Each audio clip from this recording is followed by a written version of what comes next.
په نصرت ښوونیز مرکز کې ځوانانو ته د وخت د غوښتنو سره سمې پرمختللې لنډمهالې زده کړې ورکول کیږي. اوس مهال په دغه ښوونیز مرکز کې ګڼ شمېر ځوانان د انګلیسي ژبې او کمپیوټر زده کړې کوي. د ژمي د موسم د رارسېدو سره سم چې کله ښوونځي رخصت شي نو یو شمېر زده کوونکي په نصرت ښوونیز مرکز کې ښې او معیاري زده کړې ترلاسه کوي.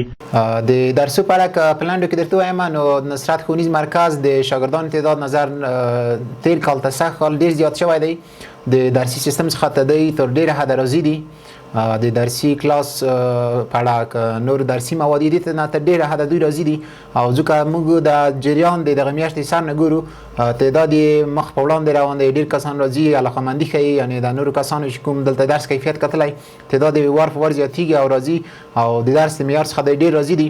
او بل په لنډو کې هغه کسان ته چې دوی د ژمي څخه رخصتۍ څخه استفاده نه کوي دغه څخه هیله ده چې راشي د کمې رخصتۍ څخه چې 3 میاشتې رخصتي ده ډېره غټه ګټه واخلي او آمادګي ولري د خپلو راتلونکو صنفونو دپاره یا د راتلونکي بعضې کسان د کانکور دپاره چې یو ښه آمادګي ولري. د ما نوم احمد جاوید د میدان وردګو ولایت اوسیدونکی یم. زه په نصرت ښوونیز مرکز کې درس وایم او د موږ درسونه په فضل د خدای د ښه په سمه توګه روان دي او زه د یوه میاشت کېږي چې دلته درس وایم نصرت ښوونیز مرکز کې. د ما له نورو ځوانانو هم دا هیله او توقع ده چې درسونه ووایي په ژمي کې او بی‌جای وقت تیر نکړي. اسم من دار محمد است. یکی از اشتراک کنندگان کورس کامپیوتر نصرت که ما از وقت رخصتی زمستانی استفاده نموده تا که یک چیزی از کامپیوتر یاد بگیریم. زمان محمد بشیر د میدان وردګ ولایت اوسیدونکی د نصرت ښوونیز مرکز شاګرد یم. زموږ درسونه ډېر ښه په مخ روان دي. هغه ورونه چې درسونه نه وي د ژمي رخصتۍ نه استفاده وکړي باید د ښوونیز مرکز ته راسي یا نورو ته چې له خپل رخصتۍ څخه استفاده وکړي او یو څه زده کړي او نور ځوانانو هم دغه هیله او توقع ده.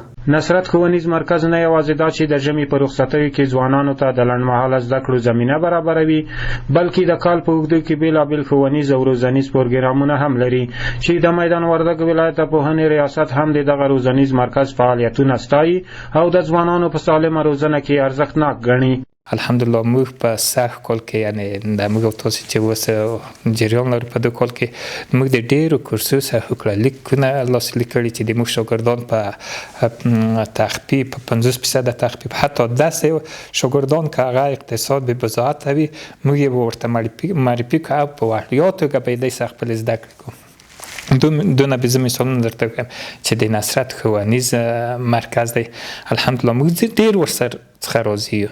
دایم یې د موږ د پوهنې په اړوند ډېر کومکونه کړي او ډېر حتی په تېر کال کې تاسو ته د قرنطین وخت چې و د قرنطین زمان چې و د موږ آنلاین درسونه که نشر کېدل د موږ مکاتب الحمدلله استفاده ورڅخه کوله.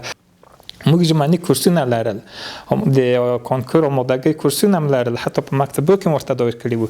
نتیجه یې دا وه چې د موږ تقریبا 90% شاګردان د موږ معیاري پوهنتونو ته او بالاخره معیاري پوهنځیو ته جذب شول الحمدلله. نو زه د ټولو هغو والدینو نه مننه کوم چې د خپل اولاد په هکله یې تکلیفونه وایستل مصارف یې ورباندې وکړل. په دویم قدم کې دغو استادانو نه مننه کوم چې دی زحمت وایستاد د دغه ولس د اولادو د په دریم قدم کې هغو چا نه ما ډېره مننه کوم چې دوی د زمینه ورته مساعده کړې وه تر څو د موږ شاګردان د دوی د علمیت نه دی استفاده وکړو. الحمدلله نتیجه یې لاسته راغله.